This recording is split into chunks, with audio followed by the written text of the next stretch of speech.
Hey guys, welcome back to my channel. ಯಾರೆಲ್ಲ ಈ ವಿಡಿಯೋನ ನೋಡ್ತಾ ಇದ್ದೀರಾ ಪ್ಲೀಸ್ ಸಬ್ಸ್ಕ್ರೈಬ್ ಮಾಡಿಕೊಂಡು ನೋಡಿ. ಹಾಗೆ ಯಾರಿಗೆಲ್ಲ ಈ ವಿಡಿಯೋ ನೀಡಿದೆ, ಎಕ್ಸ್ಪೆಷಲಿ ನಾನು ಪಾರ್ಟ್ 1 ಅಪ್ಲೋಡ್ ಮಾಡಿದ್ದೇನೆ. ಇದು ಬಂದು ಪಾರ್ಟ್ 2. ಯಾವ 10 ಸ್ಟೂಡೆಂಟ್ಸ್ ಈ ವರ್ಷ 10th ಅಂದರೆ ಮಾಡ್ತಾ ಇರೋ ಸ್ಟೂಡೆಂಟ್ಸಿಗೆ ಇದನ್ನು ಶೇರ್ ಮಾಡಿ. ಇಂಗ್ಲೀಷ್ ಅಟ್ಲೀಸ್ಟ್ ಅವತ್ತು ಇಂಪ್ರೂವ್ ಆಗ್ತದೆ ಮತ್ತು ಹೇಗೆ ಒಂದು ಕ್ವಶನನ್ನು ಅಟೆಂಪ್ಟ್ ಮಾಡಬೇಕು ಅಂತ ಕೂಡ ಗೊತ್ತಾಗ್ತದೆ. ನಾನು ಆಲ್ರೆಡಿ ಕ್ವಶನ್ ಆನ್ಸರ್ಸು ಮತ್ತು ಕೆಲವು ಸೆಟ್ಸನ್ನು ಪಾರ್ಟ್ 1 ಕಂಪ್ಲೀಟ್ ಮಾಡಿದ್ದೇನೆ. ಇದು part 2. Part 2 starts with profile writing. ಇದಕ್ಕೆ 3 ಮಾರ್ಕ್ಸ್ ಇರುತ್ತೆ.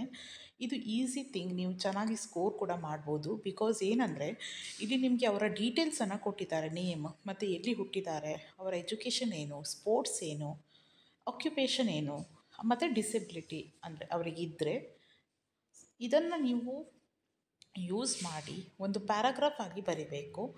ನಾನಿಲ್ಲಿ ಬರೆದಿದ್ದೇನೆ ನೋಡಿ. Sharad Kumar is a high jumper and coach who was born on March 11, 1992 in Muzaffarpur, Bihar, India. ಇನ್ನೊಂದೇನೆಂದರೆ ಕೆಲವೊಂದು ಪ್ಲೇಸ್ ಮತ್ತು ನೇಮ್ಸನ್ನು ಬರೆಯುವಾಗ ಮಿಡಲ್ ಆಫ್ ದ ಸೆಂಟೆನ್ಸಲ್ಲೂ ಬರೆದ್ರೂ ಕೂಡ ಕ್ಯಾಪಿಟಲ್ ಲೆಟರನ್ನು ಯೂಸ್ ಮಾಡಿ. Okay. He graduated with a degree in political science and international relations. Despite having impaired muscle, Sharad Kumar pursued career in sports and currently working as an athlete and coach. Next ಏನಂದರೆ ನೀವು ಈ achievements ಕೂಡ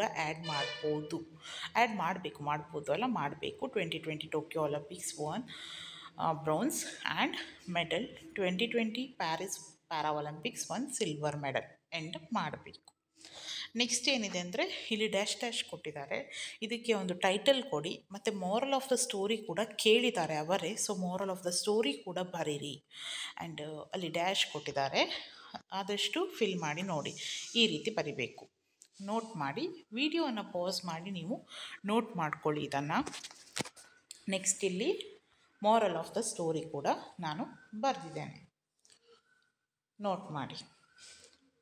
next ಏನಿದೆ ಅಂದರೆ ನಿಮಗೆ ಇದು 3 marks. ಇದೆಲ್ಲ 3 ಮಾರ್ಕ್ಸಿಗೆ picture ಕೊಟ್ಟಿದ್ದಾರೆ. ಈ ಪಿಕ್ಚರನ್ನು ನೋಡಿ ನೀವೇನು ಮಾಡಬೇಕು, ಒಂದು ಪ್ಯಾರಾಗ್ರಾಫನ್ನು ಬರೀಬೇಕು. ಇದು ಕೂಡ 3 ಮಾರ್ಕ್ಸಿಗೆ.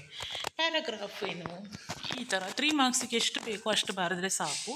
ದಿಸ್ ಪಿಕ್ಚರ್ ಡೆಪಿಕ್ಟ್ಸ್ ಏನಂದರೆ, ನಾನು ಯಾಕೆ ಅದಕ್ಕೆ ಎಷ್ಟು ಕಂಟೆಂಟ್ ಬೇಕೋ ಅಷ್ಟೇ ಬರೆದ್ರೆ ಸಾಕು ಅಂದರೆ, ನೀವು ಇದರಲ್ಲಿ ಟೈಮ್ ಇನ್ವೆಸ್ಟ್ ಮಾಡಿದರೆ ನೆಕ್ಸ್ಟ್ ತುಂಬ ಕ್ವಶನ್ಸ್ ಇರುತ್ತೆ. ಎಸ್ಸೆ ರೈಟಿಂಗು ಮತ್ತು ಲೆಟರ್ ರೈಟಿಂಗ್ 5 ಮಾರ್ಕ್ಸ್ ಇದೆ. ಅದೆಲ್ಲ ಟೈಮ್ ಇಲ್ಲ ಅಂದರೆ ಕಷ್ಟ ಅಲ್ವಾ. ಸೊ ಆದಷ್ಟು ಟೈಮನ್ನು ನೀವು ಬರೀರಿ, ಮಾರ್ಕ್ಸಿಗೆ ಕರೆಕ್ಟಾಗಿ ಬರೀರಿ. ಟೈಮನ್ನು ಸೇವ್ ಮಾಡಲಿಕ್ಕೆ ನೋಡಿ. ಮತ್ತು ಲಾಸ್ಟ್ ನಿಮಗೆ ಒಂದು 5 ಮಿನಿಟ್ಸ್ ಆದರೂ ಪೇಪರ್ ಕರೆಕ್ಷನ್ ಮಾಡಲಿಕ್ಕೆ, ಅಂದರೆ ನೀವು ಬರ್ದಿದ್ದು ಸರಿ ಇದೆಯಾ, ಸ್ಪೆಲ್ಲಿಂಗ್ ಸರಿ ಇದೆಯಾ, ಎಸ್ಪೆಷಲಿ ಇಂಗ್ಲೀಷಲ್ಲಿ ಸ್ಪೆಲ್ಲಿಂಗ್ಸ್ ಎಲ್ಲ ಸರಿ ಇದೆಯಾ ಅಂತ ನೋಡಲಿಕ್ಕೆ ಟೈಮನ್ನು ಇಟ್ಕೊಳ್ಳಿ ಅಂತ ನಾನು ಹೇಳ್ತೇನೆ. ಆನ್ಸರನ್ನು ಕರೆಕ್ಟಾಗಿ ನೋಟ್ ಮಾಡಿ. ನೆಕ್ಸ್ಟ್ ಇದು ಪೋಯಮ್ 4 ಮಾರ್ಕ್ಸ್. 2 ಆಪ್ಷನ್ ಕೊಟ್ಟಿರ್ತಾರೆ ನಿಮಗೆ. ಯಾವುದಾದ್ರೂ ಒಂದು ನಿಮ್ಗೆ ಯಾವುದು ಪರ್ಫೆಕ್ಟಾಗಿ ಬರುತ್ತೋ, ಒಂದು ಕಾಮ ಹಿಡಿದು ಎಲ್ಲ ಕರೆಕ್ಟಾಗಿ ಹಾಕಲಿಕ್ಕೆ ಬರುತ್ತೋ ಅದನ್ನು ಚೂಸ್ ಮಾಡಿ ಬರೀರಿ.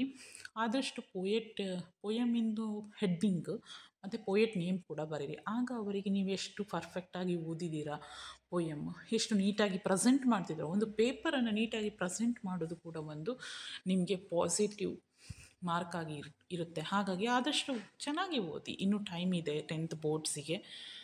ಚೆನ್ನಾಗಿ ಡೀಪಾಗಿ ಓದಿ ಅರ್ಥ ಮಾಡ್ಕೊಳ್ಳಿ. ಸೊ ಇದು ಕೋಟ್ ಫ್ರಮ್ ಮೆಮೊರಿ. ಇಲ್ಲಿ ಏನು ಎಕ್ಸ್ಪ್ಲನೇಷನ್ ಬೇಕಿಲ್ಲ.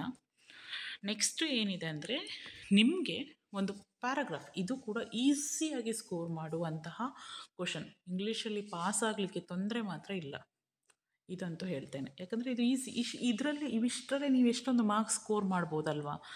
ಪೋಯಮ್ಮು ಮೆಮೊರೈಸೇಷನಿಗೆ ಎಷ್ಟಿದೆ ಅಂತ ನಿಮ್ಗೆ ಆಲ್ರೆಡಿ ಗೊತ್ತಿರುತ್ತೆ. 3 ಮಾರ್ಕ್ಸಿಂದು ಅಲ್ಲಿ ಏನಿದೆ ಅದನ್ನೇ ಬರೀಬೇಕು. ಮತ್ತು 4 ಮಾರ್ಕ್ಸ್ ಇಲ್ಲಿ ನೋಡಿ ಪ್ಯಾಸೇಜನ್ನು ಓದಿ ಇಲ್ಲಿ ಈ ರೀತಿ ಕೊಟ್ಟಿರುವಂಥ ಕ್ವಶನಿಗೆ ನೀವು ಆನ್ಸರ್ ಮಾಡಿದರೆ ಸಾಕು. ಇಲ್ಲಿಯೇ ತುಂಬ ಮಾರ್ಕ್ಸ್ ಬಂತು ನನ್ನ ಮಟ್ಟಿಗೆ. 20 ಮಾರ್ಕ್ಸ್ ಆದರೂ ಬಂತಲ್ವಾ. ಹಾಗೆ ನೋಡಿ, ಪ್ಯಾಸೇಜ್ ಓದಿ ಇಲ್ಲಿ ಇದು 2ಕ್ಕೆ 2 ಸೇರಿಸಿ 4 ಮಾರ್ಕ್. ನೆಕ್ಸ್ಟ್ ಏನಿದೆ ಅಂದರೆ 8 to 10 ಸೆಂಟೆನ್ಸ್ ಸ್ವಲ್ಪ ಲೆಂದಿಯಾಗಿ ಬರಿಬೇಕು.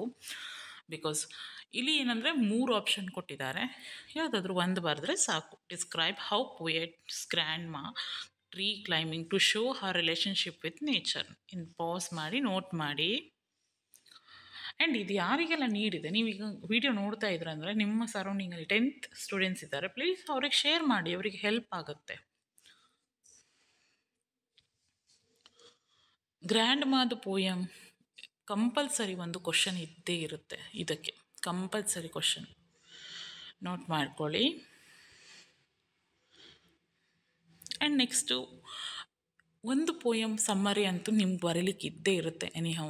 ಈ ಒಂದು ಕ್ವಶನ್ ಸೆಗ್ಮೆಂಟಲ್ಲಿ 3 ಆಪ್ಷನ್ ಅಂತೂ ಕೊಟ್ಟಿರ್ತಾರೆ, ಒಂದು ಪೋಯಮ್ ಸಮ್ಮರಿ ಬರೀಲಿಕ್ಕೆ ಇರುತ್ತೆ. ಪೋಯಮ್ ಸಮ್ಮರಿ ನೀವು ನೋಟ್ ಮಾಡಿ. ಬಲಾಡ್ ಆಫ್ ದ ಟೆಂಪೆಸ್ಟ್, ಇದನ್ನು ನೀವು ಪಾಸ್ ಮಾಡಿ ನೋಟ್ ಮಾಡ್ಕೊಳ್ಳಿ. ಸೊ ಇದು ಇಷ್ಟು. ಇನ್ನೂ ಕೂಡ ನೀವು ಎಕ್ಸ್ಟೆಂಡ್ ಮಾಡಿದರೆ ಮಾಡ್ಬೋದು, ಇಷ್ಟು ಸಾಕು 8 to 10 ಸೆಂಟೆನ್ಸಿಗೆ ಅಂತ ನನ್ನ ಅಭಿಪ್ರಾಯ. ಅಲ್ಲಿ ಕಂಟೆಂಟ್ ನಿಮ್ಗೆ ಏನು ಕೇಳಿದಾರೆ ಅಷ್ಟು ಕಂಟೆಂಟ್ ನಿಮ್ಮ ಹತ್ರ ಇದೆಯಾ, ಬಟ್ ಬರೀಬೇಕು ಇಷ್ಟು ಸಾಕು ಅಂತ 2 ಲೈನ್ ಬರೆದ್ರೆ ಸಾಕಾಗೋದಿಲ್ಲ, ಒಂದು 10-12 ಲೈನ್ಸ್ ಆದರೂ ಬರೀಬೇಕು ನಿಮ್ಮ ಪೇಪರಲ್ಲಿ. ಮಾರ್ಕ್ಸ್ ಕೊಡಬೇಕಲ್ವ ನಿಮಗೆ ಅಷ್ಟಕ್ಕೆ. ನೆಕ್ಸ್ಟ್ ಏನಿದೆ, how does the poet wish to praise the Mother India in the poem song of India. Answer ನೋಡಿ.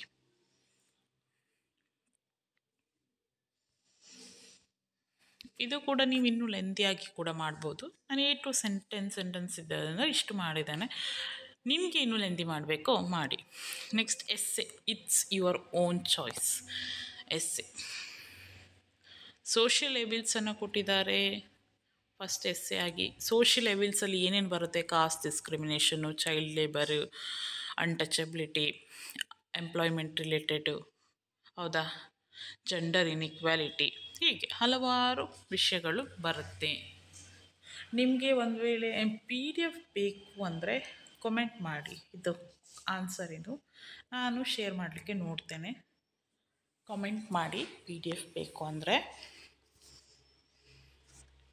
ಇಲ್ಲಿ ನೋಡಿ, ಇಷ್ಟು ಆನ್ಸರ್.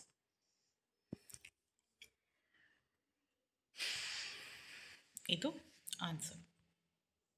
ನೆಕ್ಸ್ಟ್ ಏನಿದೆ, ಬ್ಯಾನ್ ಆಫ್ ಪ್ಲಾಸ್ಟಿಕ್. ಪ್ಲಾಸ್ಟಿಕ್ಕನ್ನು ಯಾಕೆ ಬ್ಯಾನ್ ಮಾಡಬೇಕು, ಅದರಿಂದ ಆಗಿರುವಂತಹದ್ದು ಏನು, ಎನ್ವೈರನ್ಮೆಂಟಿಗೆ ಏನಾಗಿದೆ ಎಲ್ಲ ನೀವು ಬರಿಬೇಕು.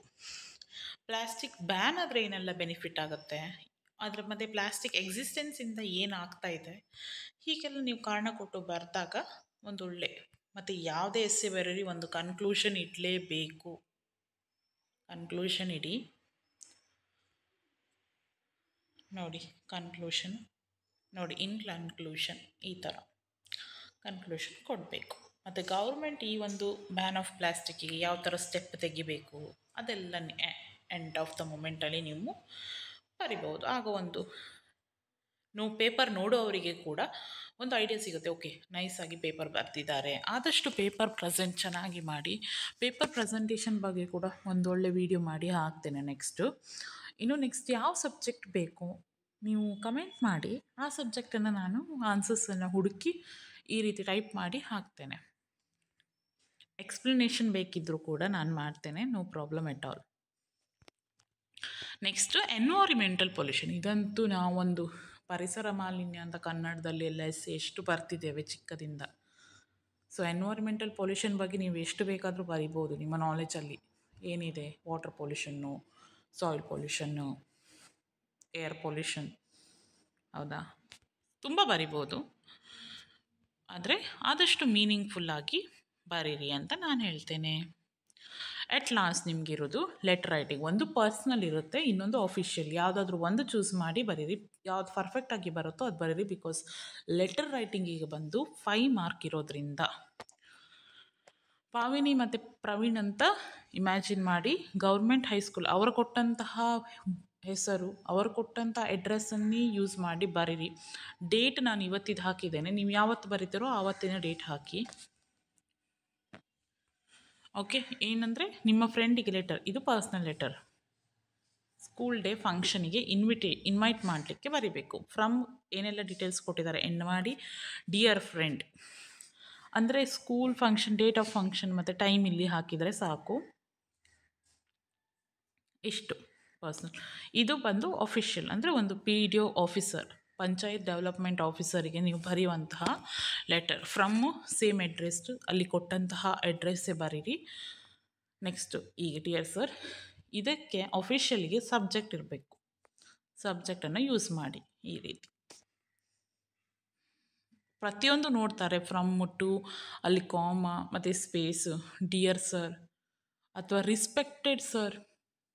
ಆದಷ್ಟು ರಿಸ್ಪೆಕ್ಟೆಡ್ ಸರನ್ನು ಬಳಸಿ ಅಫಿಷಿಯಲಿಗೆ. ರೆಸ್ಪೆಕ್ಟೆಡ್ ಡಿಯರ್ ಅಂದರೆ ನಮ್ಮ ಪ್ರೀತಿ ಪಾತ್ರರಿಗೆ ಬರೆಸೋದು. ಸೊ ನೀವೇನು ಮಾಡಿ ಅಂದರೆ ಇಲ್ಲಿ ಆದಷ್ಟು ರಿಸ್ಪೆಕ್ಟೆಡ್ ಬರೆದ್ರೆ ಇಟ್ಸ್ ಬೆಟರ್. ರಿಸ್ಪೆಕ್ಟೆಡ್ ಇದನ್ನು ಯೂಸ್ ಮಾಡಿ, ಆಯಿತಾ? ಓಕೆ, ರಿಸ್ಪೆಕ್ಟೆಡ್, ಸಾರಿ. ಓಕೆ, ನೆಕ್ಸ್ಟು ಲೆಟರ್ ಹೀಗಿದೆ. ಓಕೆ, ಯಾರೆಲ್ಲ ಇಲ್ಲಿ ತನಕ ವಿಡಿಯೋನ ನೋಡಿದ್ದೀರಾ ಪ್ಲೀಸ್ ಸಬ್ಸ್ಕ್ರೈಬ್ ಮಾಡ್ಕೊಳ್ಳಿ, ಶೇರ್ ಮಾಡಿ. ಆದಷ್ಟು ಯಾರಿಗೆಲ್ಲ ನೀಡಿದೆ ಅವರಿಗೆ ಕೂಡ ಶೇರ್ ಮಾಡಿ. ಪ್ಲೀಸ್ ಸಬ್ಸ್ಕ್ರೈಬ್ ಮಾಡಿ. Thank you for watching.